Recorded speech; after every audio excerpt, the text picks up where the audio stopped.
Hello friends, welcome to my channel. तो चलतु आज डिस्कशन करवा मोस्ट इम्पोर्टेंट जीके क्वेश्चन जोटा कि सबू एग्जाम रे बारंबार आसे ओडिशा गवर्नमेंट एग्जाम तो बहुत ही इम्पोर्टेंट। एथरो गोटे कि दुटा क्वेश्चन तो सब एग्जाम रे आसे। तो चलतु जानिबा को युद्ध केबे हेतिला। प्रथम विश्वयुद्ध होता 28 जुलाई 1914 मसीहा ठारू नहीं 11 नवेम्बर 1918 मसीहा जाए।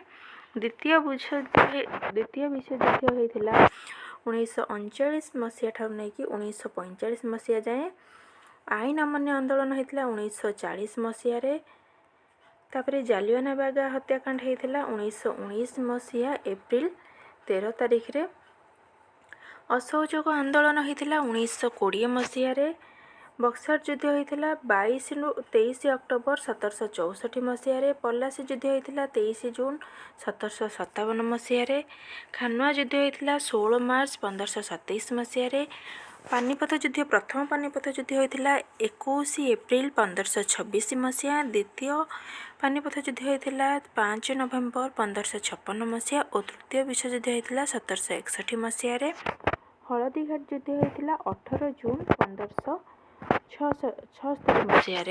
तो जदि वीडियोटी भल लगिला तो वीडियोटी को लाइक और चैनल को सब्सक्राइब करंतु।